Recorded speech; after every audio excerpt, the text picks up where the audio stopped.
नमस्कार, मैं हूं सौरभ तिवारी और स्वागत है हमारे YouTube चैनल में आप सबका। 2020 खत्म होने वाला है, 2021 आने वाला है। 2020 में क्या क्या हुआ है, हम बात करते हैं वरिष्ठ पत्रकार शुभम त्रिपाठी साहब से। त्रिपाठी जी, स्वागत है मेरे YouTube चैनल में आपका। बहुत बहुत धन्यवाद तिवारी। त्रिपाठी जी, 2020 को कैसे याद करेंगे आप? 2020 निश्चित रूप से एक ऐसा वर्ष गुजरा है जिसको कोई भी याद नहीं रखना चाहेगा, क्योंकि अगर हम बात करें, बहुत त्रासदी भरा हुआ ये साल गुजरा है।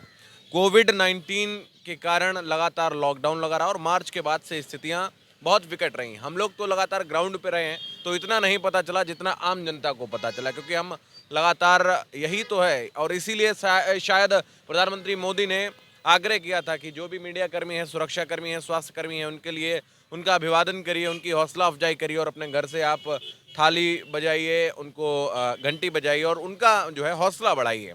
और शायद उसके बाद से लगातार हम लोग ग्राउंड पर रहे, खबरें लोगों तक पहुंचाते रहे, देश के अंदर क्या घट रहा है, विश्व के अंदर क्या घट रहा है वो पहुंचाते रहे। लेकिन जाने कितने हमारे साथी साथ छोड़कर भी चले गए। बहुत सारे मीडिया कर्मियों का निधन हो गया, देश के तमाम राजनेताओं का निधन हो गया, देश के तमाम वरिष्ठ जनों ने इस साल देश का साथ, लोगों का साथ छोड़कर वो चले गए। और त्रिपाठी जी, मैं रोकना चाहूँगा, अगर कोरोना कोई अगर याद करना चाहे तो मामा याद करेंगे, क्योंकि मुख्यमंत्री बने थे, कमलनाथ को हटाकर मध्य प्रदेश में सरकार बनी बीजेपी की। हाँ हाँ, और बिल्कुल शिवराज सिंह चौहान ने एक बहुत बड़ा बैकअप लिया। उन्होंने दोबारा मुख्यमंत्री बने और उसके बाद से उन्होंने जिस फायर ब्रांड तरीके से योगी आदित्यनाथ वाली छवि को अपनाने की कोशिश की है, जिसका आपने नज़ारा देखा है विगत 2 से 3 दिनों में, कैसे वहाँ पर उनके जो बयान आ रहे थे कि अगर यहाँ पर आपने किसी भी तरीके के सांप्रदायिक सौहार्द बिगाड़ने की कोशिश की तो आपको 10 फीट ज़मीन में गाड़ देंगे। तो योगी आदित्यनाथ की दूसरी छवि उन्होंने अपने आप में वो देख रहे हैं इस वक्त। अब उसका कितना राजनीतिक रूप से उनको फ़ायदा मिलेगा, ये देखने वाली बात होगी। और जिससे बात किया जाए, लव जिहाद पर कानून बना है, चाहे उत्तर प्रदेश की बात की जाए, हरियाणा की बात की जाए, मध्य प्रदेश की बात की जाए, कर्नाटक की बात की जाए, इसको कैसे देखते हैं त्रिपाठी जी आप? उसका श्रेय हम लोग अपने आप को भी ज़्यादा देंगे, क्योंकि लगातार सुदर्शन न्यूज़ ही एक ऐसा संस्थान रहा है जो लव जिहाद के खिलाफ हमेशा मुखर रहा है।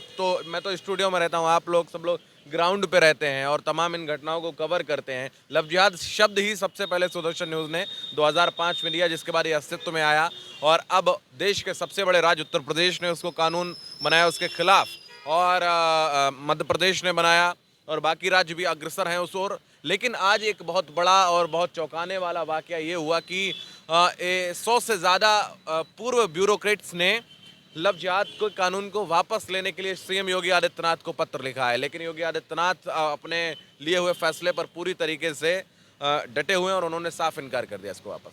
2020 में 2 चुनाव हुए। एक चुनाव बीजेपी याद नहीं करना चाहेगी, दिल्ली का चुनाव।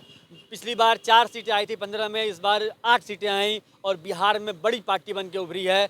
हमारे साथ दोनों चुनाव में आंचल यादव, जो कि शेरनी है सुदर्शन न्यूज़ की, वो हमारे साथ मौजूद हैं। आंचल जी, आपका भी स्वागत है। नमस्कार, धन्यवाद। आंचल जी, दिल्ली के चुनाव में थी मेरे साथ, आप बिहार के चुनाव में भी गई थी, चप्पे चप्पे पर लगातार कवरेज करते रही, ग्राउंड जीरो पर थे। दिल्ली चुनाव को आप कैसे देखती हैं? देखिए, दिल्ली चुनाव उस वक्त हुआ जब शाहीन बाग जैसी घटनाएं चल रही थी और सड़कें जाम थी, दिल्ली दंगों की आग से दहक रही थी। यहाँ तक कि ये जो पूरी आग थी, ये पूरे देश को दहलाने की एक साजिश थी। उस बीच में चुनाव होना, और चुनाव ये उस वक्त हुआ जब ये चल रहा था कि कोरोना भी कहीं ना कहीं देश दुनिया में शुरू हो गया है।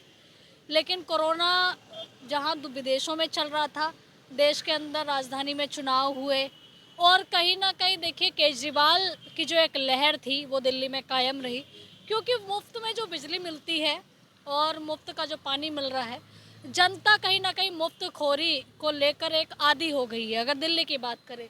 वहीं अगर बात करें यूपी की, तो यूपी के लोग कहते हैं कि उनको हर हाल में मतलब विकास चाहिए और उनको मुफ्त की चीज़ें नहीं चाहिए। जो उनके हक की चीज़ें हैं वही केवल उनको चाहिए, क्योंकि जब से ये मुफ्त की चीज़ें मिलनी शुरू हुई थी, आप जल निगम को देख लीजिए। कभी जल निगम जो है वो प्रॉफिट में रहा करता था दिल्ली का, लेकिन आज कम से कम मतलब बहुत 100 करोड़ से भी ऊपर के घाटे में चल रहा है। तो कहीं ना कहीं जो जनता को सुविधा दे रही है ना सरकार, वो उसका खामियाजा और कहीं ना कहीं वो जो पैसा है वो जनता को ही भुगतना पड़ेगा बाद में। तो इसलिए जनता को मतलब सोच समझ के थोड़ा सा करना चाहिए था, लेकिन जनता की पसंद है, जनता ने जिसको चुना उसके बाद केजरीवाल सीएम के तौर पर आप सब देख रहे हैं। बिहार में आप पहली बार गई थी, आपको मौका मिला था बिहार जाने का, बिहार का एक्सपीरियंस बताइए आप। देखिए, बिहार की अगर बात करूं तो देश भर में सबसे ज़्यादा जो दिग्गज आईपीएस हैं, आईएएस हैं, वो बिहार से निकलते हैं। और बिहार में जिस तरह की शिक्षा प्रणाली चल रही है वो काफ़ी दुख का विषय है। उसके बावजूद भी बिहार का बच्चा इतना मेहनती है कि वो मतलब इतनी ज़्यादा मेहनत करके अपने बलबूते पर एक अधिकारी की पोस्ट पर जाके बैठता है।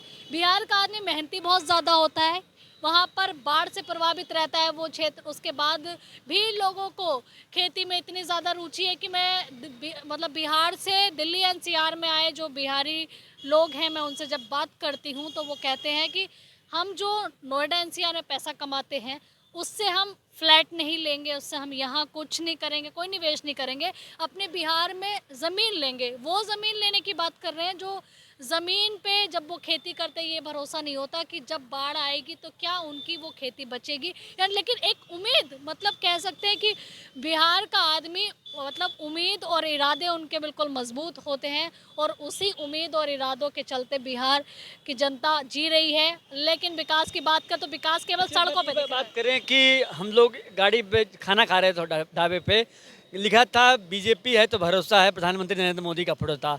तो हमने एक स्टोरी किया कि अगर नीतीश कुमार का फोटो नरेंद्र मोदी के साथ होता तो बिहार की जनता का भरोसा उठ गया होता।